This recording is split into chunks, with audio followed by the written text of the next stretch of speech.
तो लगातार जो है हाइब्रिडाइजेशन कोऑर्डिनेशन नंबर से रिलेटेड क्वेश्चन ऑब्जेक्टिव में या शॉर्ट आंसर टाइप क्वेश्चन में रहबे करता है, ठीक है ना। तब हाइब्रिडाइजेशन निकालेंगे कैसे, तो उससे पहले जो है ना आप स्ट्रॉन्ग लिगेंड वीक लिगेंड सब ये सब जो है ना आपको बताया गया है, इसको एक बार जो है ना आप देख लेंगे तब जा करके आप जो है हाइब्रिडाइजेशन निकाल पाएंगे, ठीक है ना। उसमें भी हाइब्रिडाइजेशन में आपको याद रखना पड़ेगा, अगर कोऑर्डिनेशन नंबर 2 है ना तो उसका हाइब्रिडाइजेशन sp होता है, जो क्या होता है उसका शेप जो होता है ना लीनियर होता है, स्ट्रक्चर जो है लीनियर होता है। 3 होता है तो उसका क्या होता है ट्राइगोनल बाई पिरामिड ट्राइगोनल होता है। 4 होता है तो 4 को होगा तो 2 ठो वहां पे जो है ना ज्योमेट्री क्रिएट होता है, sp3d या sp2d या dsp2 और होता है sp3, ठीक है ना। तो dsp2 रहेगा तो उस स्थिति में क्या होगा टेट्रागोनल बाई पिरामिड होता है, और जब sp3 होगा तो टेट्राहेड्रल होता है, जब 5 होगा तो पेंटाहेड्रल होता है, 6 होगा कोऑर्डिनेशन नंबर तो क्या होगा ऑक्टाहेड्रल हो जाएगा, ठीक है ना। अब यहाँ ध्यान दीजिएगा जरा सा, अब हम एक कंपाउंड लेते हैं K3AbCN का होल 6, और इससे पहले कि ये सब काम करने आप चले एक तो आपको जो है ना उसको देख ही लेना पड़ेगा स्ट्रॉन्ग लिगेंड और वीक लिगेंड, हाँ यानी वैलेंस बॉन्ड थ्योरी ओवरऑल कहिए ना, उसको अगर देख लेते हैं और उसके अलावा आपको मोनोडेंटेड बाइडेंटेड पॉलीडेंटेड लिगेंड पहचानने आ जा रहा है, तबे जाकर के हाइब्रिडाइजेशन निकालने में आपको मजा आएगा, ठीक है। उसके अलावा ऑक्सीडेशन स्टेट निकालने आना चाहिए, कोऑर्डिनेशन नंबर पता रहना चाहिए, ये सारा का सारा इसमें जो है ना इन्वॉल्व है। इसको आप क्या करते हैं अगर देखते हैं इसका ऑक्सीडेशन स्टेट कितना होगा, यहाँ पे इसका ऑक्सीडेशन सेंट्रल मेटल एटम ये है, ये लिगेंड हो गया, ठीक है ना। तो इसका ऑक्सीडेशन स्टेट निकालिएगा तो यहाँ +3 है, एक साइनाइड पे 1 माइनस चार्ज होता है, 6 साइनाइड है तो 6 माइनस हो जाएगा। और किसी भी कंप्लीट कंपाउंड में जितना प्लस होता है उतना ही माइनस होता है, तो यहाँ क्या हो जाएगा +3 दीजिएगा, 3 + 3 + 6 + 6 माइनस कंप्लीट हो गया। तो इस तरह से आपको ये ऑक्सीडेशन स्टेट भी प्राप्त हो गया रेडीमेड तरीका से। वैसे तो आपको निकालने का रूल बताया ही गया था कि जिसका निकालना हो ऑक्सीडेशन स्टेट कहिए या ऑक्सीडेशन नंबर कहिए। 3 को पोटेशियम है, एक पोटेशियम पे 1+ होता है चार्ज, जिसका निकालना है उसको x मान लीजिए। साइनाइड 6 ठो है, एक साइनाइड पर 1 माइनस होता है, यहाँ चार्ज में कुछ भी नहीं है एक्सपोनेंट पे तो 0 कर दीजिए। तो यहाँ +3 + x - 6 = 0, +-6 यहाँ +3 यहाँ, तो x - 3 = 0, तो इसलिए x = क्या हो जाएगा +3, वही निकल गया ऑक्सीडेशन स्टेट या ऑक्सीडेशन नंबर ऑफ क्या Ap क्या हो जाएगा +3। इसका मतलब Ap पर 3+ है, इट मींस क्या है Ap पे 2+ रहता तो फेरस आयन, 3+ है तो इसको हम लोग कहेंगे फेरिक आयन। क्या कहेंगे फेरिक आयन हो गया, ठीक ना। तो ऑक्सीडेशन स्टेट जब निकाल लिए तब आप बहुत इजी वे में इसका हाइब्रिडाइजेशन क्रिएट कर सकते हैं, ठीक है।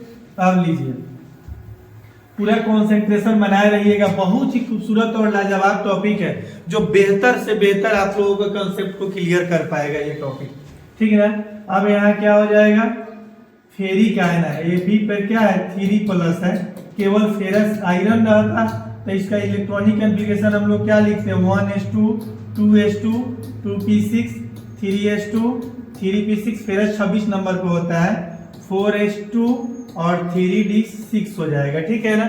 इनर्ट गैस के आधार पर इसको लिखते हैं हम लोग, फेरस रहता तब की बात बता रहे हैं हम लोग, आयरन 26 नंबर पे होता है तो इसका हम लोग क्या लिखते हैं इनर्ट गैस। इसके ठीक पहले वाला इनर्ट गैस सोचते हैं हम लोग, तो इसके ठीक पहले वाला इनर्ट गैस कौन सा होगा मालूम है आर्गन होगा। आर्गन 18 नंबर पे रहता है, 4s2 और 3d6, 18 तो 20 6 26 हो गया।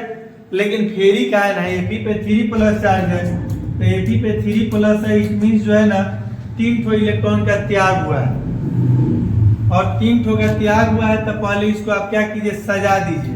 तो ये हो गया आर्गन, ये हो गया 3d6, आप 4s2 सजा दिए।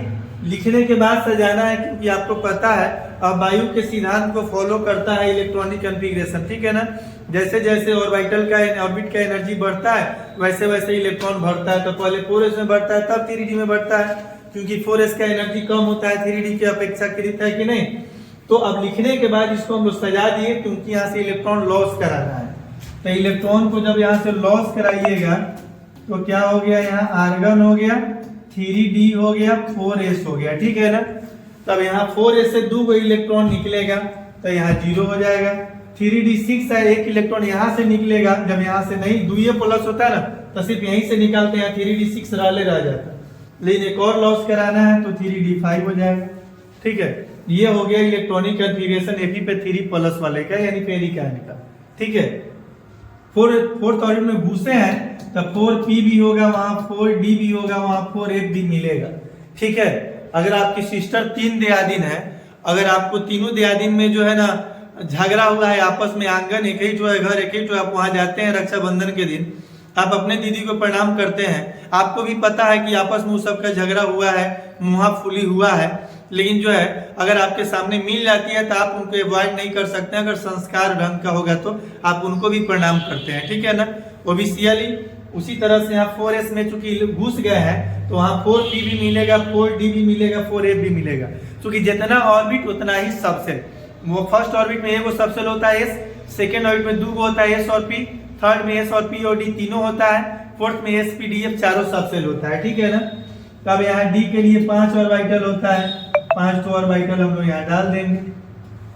s के लिए 1 ऑर्बिटल, p के लिए 3 ऑर्बिटल, d के लिए 5 ऑर्बिटल और f के लिए 7 ऑर्बिटल होता है, ठीक है। 1 2 3 4 5 6 7, ठीक ना।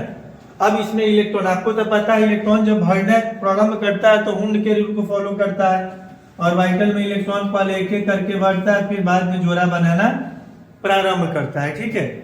अब इस तरह से यहाँ क्या हो जाएगा, अब यहाँ वैकेंट रह गया। अब इसमें क्या करता है, साइनाइड स्ट्रॉन्ग लिगेंड में आता है। साइनाइड जो है ये स्ट्रॉन्ग लिगेंड के अंतर्गत आता है, स्ट्रॉन्ग लिगेंड के अंतर्गत आता है, और स्ट्रॉन्ग लिगेंड दबंग होता है, ठीक है ना। अब साइनाइड आएगा और कहेगा क्यों भाई तुम लोग यहाँ क्या कर रहा है, चलो खसको उधर खसको। ये कहेगा हम क्यों घसते, हम तो हुंड साहब के बात को मान कर यहाँ है। तो बोलता है कोनो जब मारने लगेंगे तो कोई हुंड काम में नहीं आएगा, तुम वहां आराम से एडजस्ट कर सकता है, इसलिए चल निकल निकल, नहीं तो हम उपाय कर देंगे। तो उस स्थिति में बेचारे कहते हैं क्या कि अच्छा मत मारिए, हम चले जाते हैं, ठीक है। अभी क्या किया, यहाँ पे चला आया, यहाँ चला आया, इसको कहता है तुम क्या कर रहे थे, बोला हम कहाँ जाए, हाँ मेरे पास कोई विकल्प है। अच्छा तुम्हारे पास विकल्प नहीं है तो तू रहो, लेकिन शांति से रहो, तो बड़ी मार मारेंगे। और उसके बाद में साइनाइड आके इस जगह को क्या करता है, ऑक्यूपाई कर लेता है। क्या साइनाइड है, 6 साइनाइड है, 6 में साइनाइड भर जाता है, ठीक है ना। Cl लिखिए या उसके लिए आप रिप्रेजेंट कर दीजिए। अब देखिए कि यहाँ साइनाइड जो स्ट्रॉन्ग लिगेंड है किस ऑर्बिटल, किस सबसेल के कई गो ऑर्बिटल को ऑक्यूपाई किया है, ठीक है ना। तो आप देखेंगे कि डीवा के 2 ऑर्बिटल को, एस के 1 ऑर्बिटल को और पीवा के 3 ऑर्बिटल को ऑक्यूपाई किए हुआ है। तो इस तरह से आपका हाइब्रिडाइजेशन हो जाएगा। हाइब्रिडाइजेशन क्या हो जाएगा, डी के 2 ऑर्बिटल को तो D2 हो गया, और एस के 1 ऑर्बिटल को तो S, और पी के 3 ऑर्बिटल को तो P3, D2sp3, यहाँ इनर डी ऑर्बिटल हो जाएगा, ठीक है। और इसका शेप, इसका क्या हो जाएगा, इसका शेप हो जाएगा ऑक्टाहेड्रल। कैसा शेप हो जाएगा, ऑक्टाहेड्रल शेप हो जाएगा इसका, ऑक्टाहेड्रल शेप इसका हो जाएगा, ठीक है। तो ये आपका हो गया हाइब्रिडाइजेशन निकालने का तरीका। आप कहेंगे सर इसका कोऑर्डिनेशन नंबर कितना होगा, तो कोऑर्डिनेशन नंबर भी आपको पता है। कोऑर्डिनेशन नंबर देखेंगे K3APCN के होल 6 का, ठीक है ना। तो आप देखिए सबसे पहले इसको तोड़िएगा तो 3K पर 1 प्लस APCN के होल 6, यानी यहाँ Ap सेंट्रल मेटल एटम ये आयन हो गया ना। 6 साइनाइड है, 6 साइनाइड अपने लोन पेयर इलेक्ट्रॉन को कोऑर्डिनेट बॉन्ड के माध्यम से क्या करेगा, देने का काम करेगा। किसको, यहाँ 3 माइनस हो जाएगा, ये भी इसको कोऑर्डिनेट बॉन्ड के माध्यम से लोन पेयर इलेक्ट्रॉन डोनेट करेगा। ये भी सबके पास एक एक डोनर एटम है, क्योंकि साइनाइड क्या है, मोनोडेंटेट लिगेंड है। तो कोऑर्डिनेट बॉन्ड की संख्या कितना हो गया, 6, तो कोऑर्डिनेशन नंबर भी हो जाएगा 6। इस तरह से आपने एक एग्जांपल का ऑक्सीडेशन स्टेट आपने देखा, +3 होता है। हाँ, हाइब्रिडाइजेशन देखा, उसका जियोमेट्री आपने देखा, ठीक है ना, उसका शेप देखे, कोऑर्डिनेशन नंबर देखे। अब बृहद पैमाने पे देखना चाहते हैं तो नेक्स्ट वीडियो में आप इसको देखेंगे बड़े पैमाने पे। तब तक के लिए धन्यवाद।